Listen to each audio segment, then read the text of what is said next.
ఈ దినమున ప్రభువు నీతో సెలవిస్తున్న మాట. మన ప్రభువును ప్రియరక్షకుడైన యేసుక్రీస్తు వారి అతి శ్రేష్టమైన నామంలో మీ అందరికీ నా యొక్క హృదయపూర్వక వందనములు. నేస్తమా, అందరూ బాగున్నారు కదా?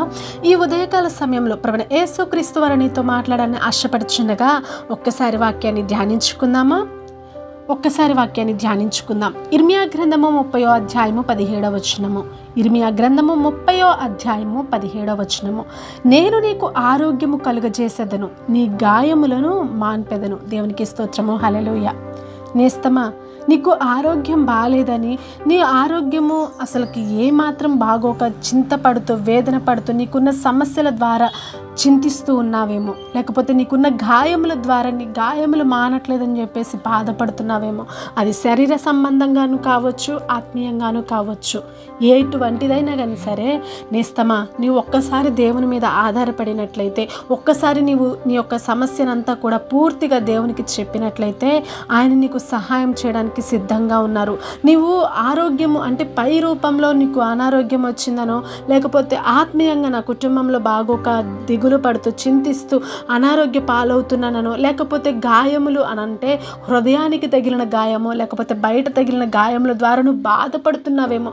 ఎటువంటి బాధ అయినా పర్వాలేదు, అది ఆత్మీయంగా కావచ్చు, శరీరంగా కావచ్చు, ఎటువంటిదైనా కానీ సరే ఈ లోకపు మనుషులు కొద్ది కాలం మాత్రమే నీకు ఉపశమనం కలిగించవచ్చు, కానీ నా దేవుడు ప్రభువైన యేసుక్రీస్తు వారు మాత్రము నీకు శాశ్వత పరిష్కారము చేయడానికి సిద్ధంగా ఉన్నారు. దేవునికి స్తోత్రం. హల్లెలూయా.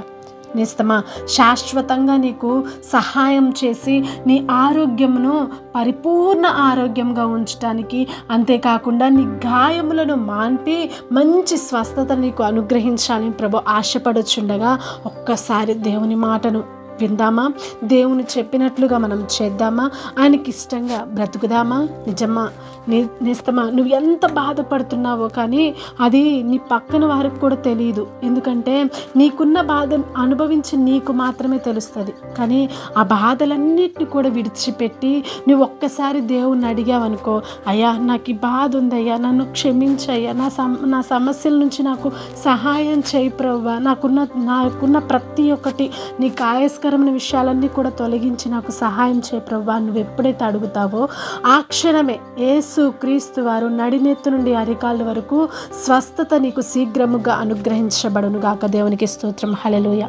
నేస్తమా, నన్ను స్వస్థపరిచిన దేవుడు నిన్ను స్వస్థపరచలేడా? నాకు సహాయం చేసిన దేవుడు నీకు సహాయం చేయలేరా?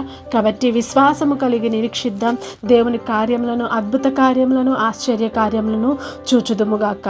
ఆమేన్. Praise the Lord. దేవుడు దీవించి ఆశీర్వదించి మన హృదయంలో ఫలింపచేయునుగాక. Praise the lord.